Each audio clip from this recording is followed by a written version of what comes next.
Hi, ഇന്ന് നമുക്ക് ഭയങ്കര സിമ്പിളായിട്ടുള്ള ഒരു ഡ്രോയിങ് പ്ലസ് കളറിങ് ചെയ്യാം. അപ്പം ഞാനിവിടെ യൂസ് ചെയ്തിരിക്കുന്നത് നമ്മൾ ആൽക്കഹോൾ മാർക്കേഴ്സാണ്.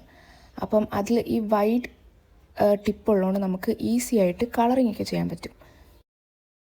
അപ്പോൾ ഇതാകുമ്പോൾ നമുക്ക് ഭയങ്കര സ്ട്രെസ് എടുത്ത് ചെയ്യുന്നതൊന്നുമല്ല. നമ്മൾ സെൻറ്റാങ്കിൾ ആർട്ട് പറയത്തില്ലേ, ഭയങ്കര റിലാക്സിങ് ആയിട്ട് ഫീൽ ചെയ്യുന്നു. അതേ കണക്ക് തന്നെയാണ് ഈ ഒരു കളറിങ്ങും നമുക്ക് ഭയങ്കര റിലാക്സിങ് ആയിട്ട് ഫീൽ ചെയ്യും. കളറിങ് ഒക്കെ ചെയ്ത് കഴിഞ്ഞിട്ട് ഇതേപോലെ ബ്ലാക്ക് ഔട്ട്ലൈൻ കൊടുക്കുന്നത് നമ്മൾ പിക്ചറിനൊരു ലൈഫ് കിട്ടിയ കണക്ക് ഫീൽ ചെയ്യും. നമ്മുടെ വരച്ച എല്ലാം അതൊന്ന് എൻഹാൻസ് ചെയ്യുന്ന കണക്ക് തോന്നും.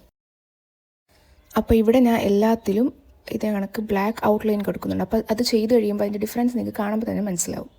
മാക്സിമം നമ്മൾ കളർ ചെയ്ത് കഴിഞ്ഞിട്ട് ഈ ബ്ലാക്ക് ഔട്ട്ലൈൻ കൊടുക്കാൻ ശ്രദ്ധിക്കുക. ഇല്ലെങ്കിൽ നമ്മുടെ സ്കെച്ചിൻ്റെ കളർ സ്പ്രെഡ് ആവാൻ ചാൻസ് ഉണ്ട്. നമ്മൾ ഫസ്റ്റ് ബ്ലാക്ക് വരച്ചിട്ട് കളർ കൊടുക്കുമ്പം അത് സ്പ്രെഡ് ആവാൻ ചാൻസ് ഉണ്ട്. അപ്പം നമ്മുടെ ഫൈനൽ ലുക്ക് ഇതാണ്. അപ്പോൾ ഇഷ്ടപ്പെട്ട എല്ലാവരും ലൈക്ക് ചെയ്യുക, സബ്സ്ക്രൈബ് ചെയ്യുക.